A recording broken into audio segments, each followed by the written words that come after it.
हमारे YouTube channel learning लिंक्सन में।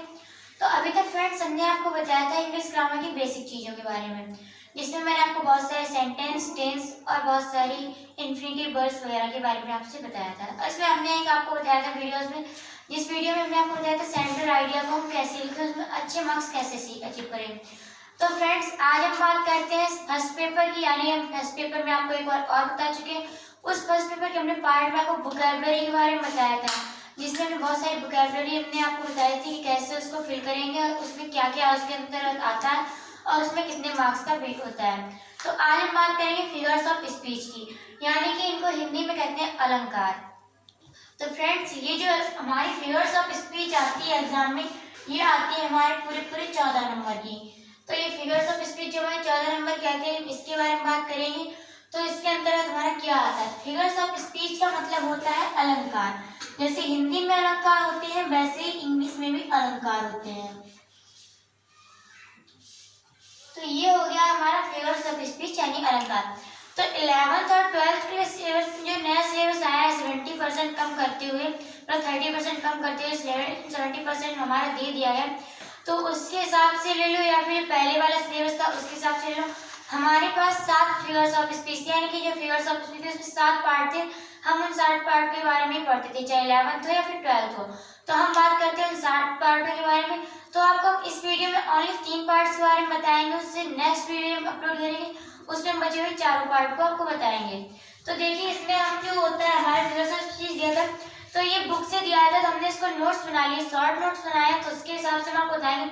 तो देखिए जो अलंकार, आपको मालूम है अलंकार होता क्या है? अलंकार होता है भाषा को सुशोभित करता है जो चीज, वो अलंकार होता है। यानी कि भाषा को सुशोभित करना बराबर अलंकार।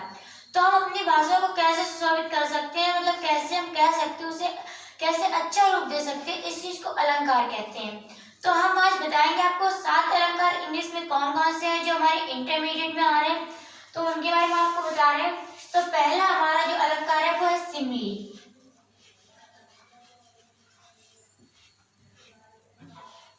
तो इसमें फ्रेंड्स मीनिंग जो होती है, हमारी स्पेलिंग जो दी जाती है उस पर ध्यान देना होता है।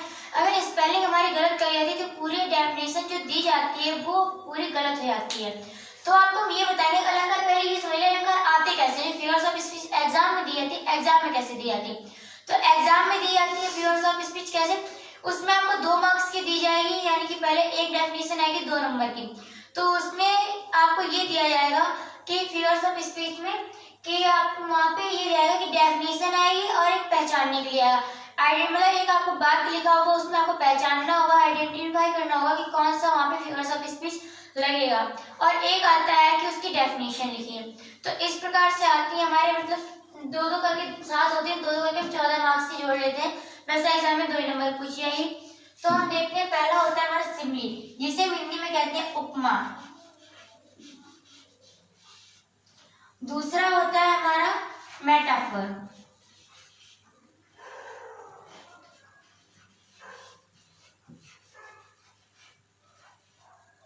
ये हो गया हमारा मेटाफर। फिर उसके बाद हमारी ये आती है, मेटाफर को हिंदी में रूपक कहते हैं। उसके बाद हमारी दी जाएगी पर्सोनिफिकेशन। तो हम आज सिर्फ 3 ही बात करेंगे, इसके बाद हम नेक्स्ट वीडियो इसमें अपलोड करेंगे बच्चे बच्चा। तो हम आपको पर्सोनिफिकेशन के बारे में बता रहे हैं।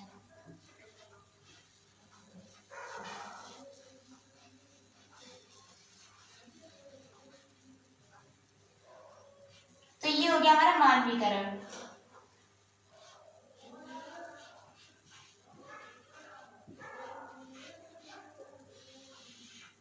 तो आज सिर्फ 3 के बारे में बात करेंगे, उपमा, रूपक और ये मानवीकरण, यानी कि सिमली, मेटाफर, पर्सोनिफिकेशन। तो देखिए सिमली जो होता है हमारा, सिमली में क्या होता है, तो हम सबसे पहले ले लेते हैं सिमली को। तो सिमली की स्पेलिंग होती है SIMILE। अगर हम स्पेलिंग गलत करेंगे तो हमारी पूरी डेफिनेशन और उसके साथ जो एग्जाम्पल लिखना होता है हमें, वो सारा गलत कर दिया जाएगा। फर्स्ट इंप्रेशन हमारा स्पेलिंग से बनता है, अगर स्पेलिंग गलत तो सब गलत आएगा। तो सिमली में आपको देखिए हम समझाते हैं सिमली में होता क्या। सिमली में होता है, देखिए इसमें हमने पहले नोट्स बनाया तो उसमें लिखा है a simile is a comparison between 2 objects.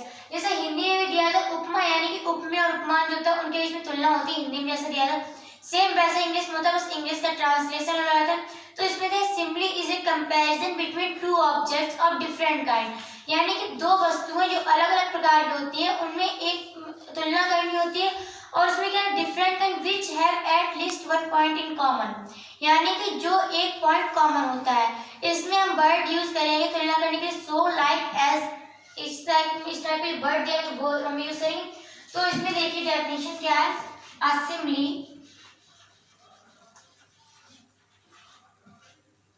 Is a comparison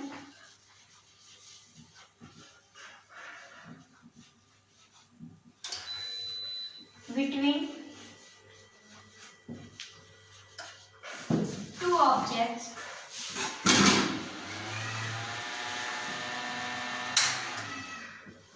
of different kind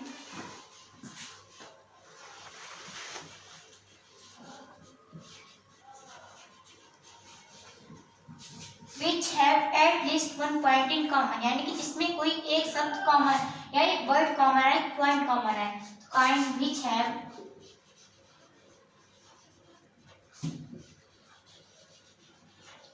at least one point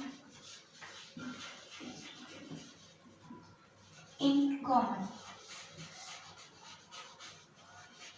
तो देखिए इसमें हमने जो पहली हमने आपको डिस्क्राइब कर दी, लेकिन हमारे को डिस्क्राइब नहीं करी, आपको बस हम समझाएंगे कि डिस्क्राइब करें। वीडियो ज़्यादा लॉन्ग हो जाता है और वीडियो जितना शॉर्ट में डिस्क्राइब कर सकते हैं वीडियो में, उतना ही ज़्यादा इंप्रेशन अच्छा पड़ता है, यानी कि बच्चे को उतने अच्छे से समझ में आता है।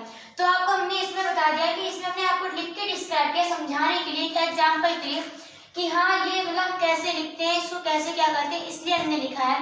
तो देखिए इसमें क्या होता है, सिंपली इज अ कंपैरिजन, यानी कि सिंपली एक तुलना बिटवीन मतलब दो, इसके बीच में टू ऑब्जेक्ट्स, दो वस्तुओं में ऑफ डिफरेंट टाइप, मतलब जिसके प्रकार अलग हो, विच हैव ये जो रखते हैं एट लीस्ट कम से कम वन पॉइंट इन कॉमन, जिसमें एक पॉइंट कम से कम कॉमन होता है, यानी कि सिंपली एक ऐसी चीज है जिसमें दो वस्तुओं के बीच में तुलना होगी और एक पॉइंट कॉमन होगा। तो इसका एग्जांपल देख लीजिए, जो वर्ड्स होते हैं इसमें वो हम यूज करेंगे एज, सो, लाइक, ये वर्ड हम यूज करते हैं तुलना के लिए। तो एग्जांपल एक देख लीजिए, एग्जांपल में कैसे यूज होगा, तो एग्जांपल होगा जैसे ले लीजिए कि कोई भी ले लेते हैं, my heart like A singing bird, यानी कि मेरा हृदय गाती हुई चिड़िया के जैसा है। इसमें हमने किया है जैसा है, यानी कि हमने जो लाइक का यूज किया है वो हमारा हो गया सिंपली। तो माई हार्ट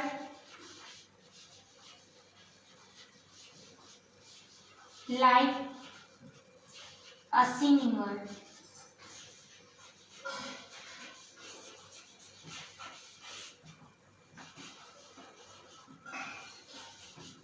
देखिए इसमें हमने लाइक का यूज किया है और ये हो गया हमारा सिंपली। तो जो एग्जाम में दिया गया ऐसे कोई सेंटेंस लिखा होगा उसमें से पहचानना होगा आपको कौन सा, तो हम देखेंगे लाइक होगा तो सबसे पहले सिंपली करेंगे, सिंपली की स्पेलिंग अच्छे से याद करनी है।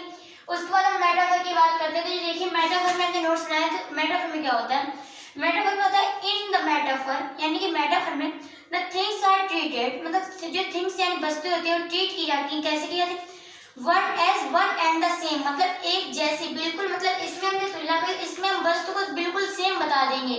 जो हमारी वस्तु होगी, हम जैसे कोई भी एग्जांपल ले लेंगे उससे हम सेम बता देंगे। कि जैसे हिंदी में ले लेते हैं कि मतलब हमारा हृदय गाती हुई चिड़िया है, कालिदास भारत के शेक्सपियर हैं।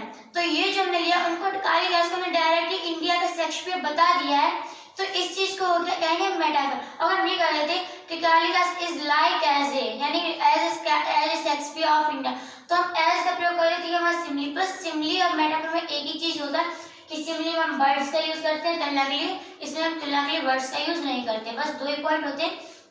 तो इसमें देखिए इंग्लिश में एक बार आपको हम बता दे रहे हैं कि कैसे करेंगे। In metaphor the things compared are treated as one and the same, the words so like are not used, यानी कि not used है मतलब यूज नहीं होंगे। The metaphor is an implied simile, मतलब मेटाफर एक सिंपली के जैसा ही होता है। तो इसके भी एग्जांपल ले लीजिए आप, life is not bed of roses, यानी कि इसकी हिंदी हम जब ट्रांसलेट करेंगे कि जिंदगी कोई फूलों की सेज नहीं है, मतलब life is not bed of roses. फिर उसके बाद हम ये देखो हमारा उपमा हो गया, सिंपली हमने बता दिया, आपको मेटाफर भी डिस्क्राइब कर दिया। उसके बाद हम बात करते हैं कि पर्सोनिफिकेशन की, यानी मानवीकरण की। तो मानवीकरण में हम जो बात करते हैं उसमें क्या होता है, in personification lifeless objects and ideas, यानी कि पर्सोनिफिकेशन में जो लाइफलेस ऑब्जेक्ट यानी कि जिसमें कोई निर्जीव वस्तु, जिसमें कोई जान ना हो, वो और आइडियाज भावनाएं, थॉट यानी कि विचार, as a person having life, ऐसे होते हैं कि जैसे कि कोई मनुष्य जीता जाता मनुष्य हो, यानी कि in personification lifeless objects and abstract ideas are thoughted of a person having a life, यानी कि ऐसे ट्रीट किया जाएगा, जो फीलिंग्स हमारी होंगी, जो आइडियाज होंगे, उनको लाइफलेस ऑब्जेक्ट्स को ऐसे यूज किया जाएगा जैसे कि कोई पर्सन हो। तो जैसे कि एक ले लीजिए, opportunity knocks at the door but once, यानी कि दस्तक जिंदगी एक बार मौका देती है, या फिर ये ले लीजिए कि जो भाग्य होता है वो दरवाजा एक बार खटखटाता है, तो कोई भाग्य तो कोई इंसान है नहीं जो दरवाजा खटखटाएगा, लेकिन इसमें कह देते हैं, इसको हमने कोई पर्सन की ऐसे ले लिया, opportunity knocks at the door but once, यानी कि भाग्य मौका देता है लेकिन एक बार। दूसरा एग्जांपल ले लेते हैं, अ लाई हैज नो लेग्स, यानी कि झूठ के पैर नहीं होते, झूठ कोई इंसान नहीं होता है या जिसके पैर होंगे, बट हम इसको जब हमने ले लिया कि एज ए पर्सन मानवीय तरह उसका किया है, तो हम लेंगे ए लाई हैज नॉट लेग्स, यानी कि जिसके झूठ के पैर नहीं होते। इस प्रकार हमने आपको बताया कि हमने 3 आपको बता दिए, जो 4 बचे हुए हमारे 7 होते हैं, 4 बचे हुए हैं हमारे, वो मैं आपको इसके नेक्स्ट वीडियो में बताएंगे। और अगर आपको मेरी वीडियो पसंद आई है तो लाइक करें, और एक रिक्वेस्ट और आपसे कि अगर आप हमारे चैनल पर नए हैं तो इसको सब्सक्राइब करिए और इसको ज़्यादा से ज़्यादा शेयर कीजिए, जिससे हमें प्रोत्साहन मिलता है, मोटिवेशन मिलता है कि हम और से ज़्यादा वीडियो अच्छा करें और बेस्ट दें। Thank you.